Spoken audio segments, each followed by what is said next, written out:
एक ऐसी गेम जिसमें हर लेवल में मौत है और हर प्लेयर को जीने के लिए सिर्फ एक ही चांस मिलता है। पर दूसरी तरफ एक लड़का है जो 99 बार मर के अपने पास्ट में पहुंच जाता है, लेकिन ये 100वीं बार उसका लास्ट रिग्रेशन होता है। तो क्या वो इस बार इस डेडली गेम को फिनिश कर पाएगा या फिर हमेशा के लिए मारा जाएगा?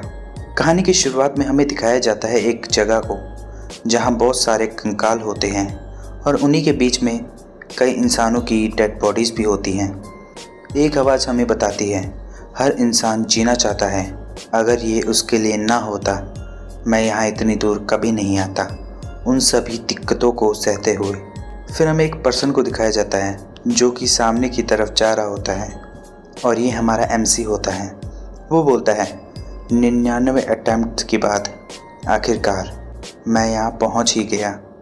वो बोलता है, इस बार मैं आखिर तक दिखूँगा। फिर हमें दिखाया जाता है एमसी के सामने बहुत से पावरफुल क्रीचर्स थे और हमें बताया जाता है कि ये गेम का 20th लेवल है। एमसी सोचता है तो 20th लेवल में गार्डियन कॉलम्स है, ये बहुत ज़्यादा है। देखने से लगता है कि ये लोग उस गेट को गार्ड कर रहे हैं। फिर वो अपने वेपन को समन करता है और बोलता है, लगता है ये लोग मुझे इतनी आसानी से जाने नहीं देंगे। फिर वो गार्डियन गोलम एमसी पर अटैक करते हैं और वो उनके अटैक को डॉज करता है। फिर उन गोलम्स पर सील ऑफ डेथ नाम की एबिलिटी को यूज़ करता है, जिस वजह से उन गोलम्स के सर पर एक मार्क अपीयर होता है। फिर एमसी आगे बढ़ते हुए एक गोलम पर अटैक करता है और बोलता है, मेरी सील ऑफ डेथ की वजह से जब ओपोनेंट पर अटैक करते हैं तब वो डैमेज को 100% से इंक्रीज़ कर देता है। फिर गोलम उस अटैक की वजह से मारा जाता है। फिर बाकी के गोलम्स भी एमसी पर अटैक करने के लिए आते हैं और वो भी आगे बढ़ते हुए उन पर अपनी एक और एबिलिटी नाइट ऑफ डेथ का यूज़ करता है, जिस वजह से पूरा अंधेरा हो जाता है और उन्हें कुछ दिखाई नहीं दे रहा होता। फिर एमसी उन गोलम पर अटैक करते हुए उन्हें मारने लगता है। फिर तभी एक गोलम जो एरो का यूज़ करता है वो एमसी पर एक फ्लेमिंग एरो से अटैक करता है, जिससे एमसी बड़ी मुश्किल से बचता है। एमसी बोलता है, ये मुझ पर फायर और आइस दोनों से अटैक कर रहे हैं। फिर वो अपनी स्पीड को इंक्रीज़ करता है, जिस वजह से उसकी बहुत सारी आफ्टर इमेजेस बन जाती हैं। गोलम उस पर बहुत सारे फ्लेमिंग एरो से अटैक करता है, पर उनमें से कोई भी असली नहीं होता। एमसी बोलता है, तुम मुझ पर एक भी अटैक नहीं कर सके। पर तभी उसके पैर के नीचे एक मैजिक सील अपीयर होती है, जिसे देखकर एमसी भी थोड़ा परेशान होते हुए बोलता है, मैं इससे बच नहीं सकता। उस सील की वजह से वो आइस वॉल के अंदर ट्रैप हो जाता है। फिर एक गोलम उस पर अटैक ही करने जा रहा होता है कि तभी एमसी अपनी थर्ड स्किल मूनलाइट डिस्ट्रक्शन का यूज़ करता है, जिस वजह से एक एनर्जी रिलीज़ होती है और आइस वॉल को तोड़ते हुए उस गोलम को हिट होती है, जिससे वो गोलम मारा जाता है। वो सोचता है, ये बहुत करीब था, हालांकि मुझे इससे कुछ डैमेज नहीं पहुंचा है। फिर वो अपनी एनर्जी रिलीज़ करते हुए बोलता है, अगर मैं ऐसी ही फाइट करता रहा तो बहुत टाइम लग जाएगा, तो अब इन्हें एक ही अटैक में हराना होगा। फिर गोलम भी उस पर अटैक करने के लिए तैयार होते हैं। फिर एमसी अपनी स्किल मून लाइट डिस्ट्रक्शन को एक्टिवेट करते हुए उन पर रेड मून नाम का अटैक करता है, जिस वजह से वो गोलम्स मारे जाते हैं। फिर वो उस गेट में जाते हुए बोलता है, चलो देखते हैं कि ये किस चीज़ को प्रोटेक्ट कर रहे थे। फिर वो आसपास देखते हुए बोलता है, ये कौन सी जगह है, ये कोई टेंपल की तरह लग रहा है। फिर उसे सामने से एक रास्ता दिखता है, जिस पर वो बोलता है, क्या मुझे वहाँ जाना चाहिए? फिर वो आगे बढ़ते हुए बोलता है, ये तो आगे जाकर ही पता चलेगा। फिर वो उस जगह पर खड़ा हो जाता है और उसके पैर के नीचे एक सर्कल अपीयर होता है। वो स्माइल करते हुए सोचता है, क्या इस बार मैं इस गेम को ख़त्म कर पाऊँगा? फिर उसे सिस्टम की तरफ से एक नोटिफिकेशन आता है, जहाँ लिखा होता है, तुम्हें कम से कम 5 प्लेयर चाहिए बॉस रूम को ओपन करने के लिए। जिस पर वो हैरान होते हुए बोलता है, क्या? फिर सिस्टम का एक और नोटिफिकेशन आता है, जिसमें लिखा होता है, बॉस रूम के बाहर सिर्फ एक ही प्लेयर है। फिर सिस्टम उसे बोलता है, प्लेयर 5 सेकंड में मारा जाएगा सिस्टम की रिक्वायरमेंट को पूरा ना करने की वजह से। जिस पर एमसी शॉक होते हुए बोलता है, क्या? मुझे तो इस रिक्वायरमेंट के बारे में किसी ने नहीं बताया। फिर उसकी बॉडी डिसअपीयर होने लगती है। वो बोलता है, क्या ये ऐसे ही ख़त्म हो जाएगा? फिर टाइम ख़त्म हो जाता है और उसे सिस्टम की तरफ से एक नोटिफिकेशन आता है, आप मारे जा चुके हो। फिर उसे एक और नोटिफिकेशन आता है, आपने रूइन ऑफ रिग्रेशन को एक्टिवेट कर लिया है। फिर एक और नोटिफिकेशन पॉपअप होता है जहां लिखा होता है, टाइम रिवाइंड हो रहा है जहां पर से फर्स्ट राउंड स्टार्ट हुआ था।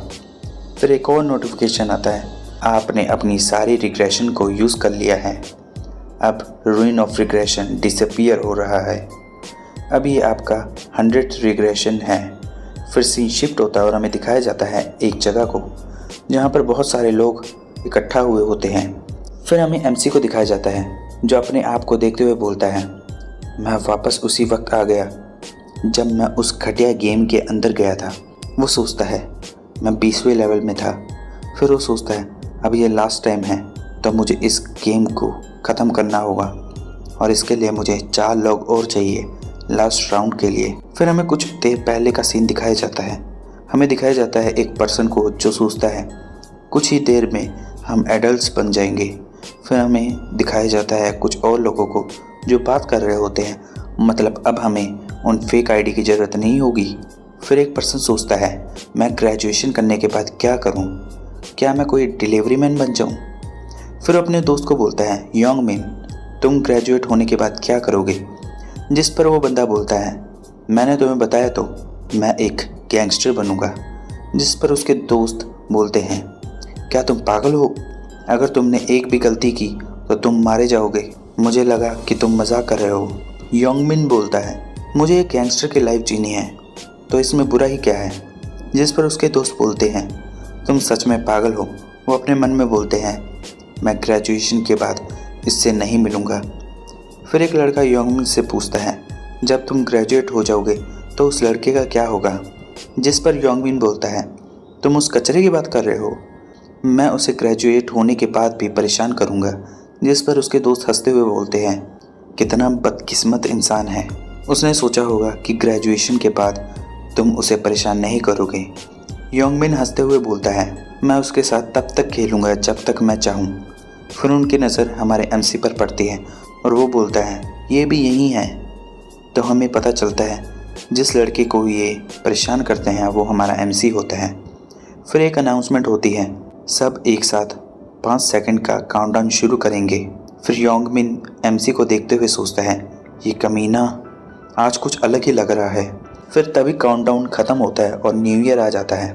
योंगमिन एमसी को देखते हुए गुस्सा होता है और बोलता है, यह मुझे ऐसे क्यों देख रहा है? जिस पर उसके दोस्त बोलते हैं, उसे आज जाने दो, आज न्यू ईयर है। जिस पर उसका दूसरा दोस्त बोलता है, तुम्हें कई मौके मिलेंगे तो आज रहने दो। जिस पर योंगमिन भी बोलता है, आज मैं तुम्हें छोड़ रहा हूँ। फिर वो एक दूसरे को न्यू ईयर विश करते हैं और बोलते हैं, आज हम एडल्ट्स बन चुके हैं। और तभी एक आवाज़ बोलती है, ह्यूमंस इंटरेस्टिंग है। वो न्यू ईयर सेलिब्रेट कर रहे हैं जबकि उन्हें नहीं पता कि अब वो कौन सी सिचुएशन में है। योंगमिन अपने दोस्त को बोलता है, तुमने कुछ कहा? जिस पर उसका दोस्त बोलता है, नहीं नहीं मैंने कुछ नहीं कहा। उसका दूसरा दोस्त बोलता है, ये किसकी आवाज़ थी?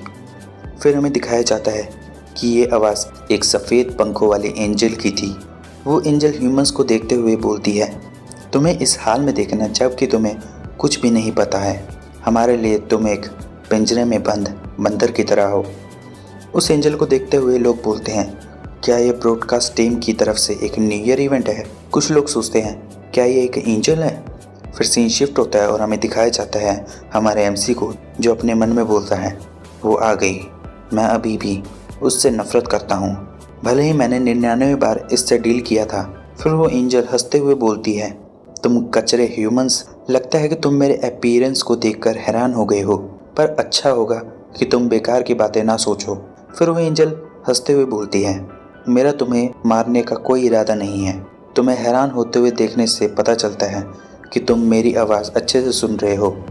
फिर एक पर्सन बोलता है, तुम क्या बोल रही हो और तुम एक एंजल का कॉस्प्ले क्यों करके आई हो?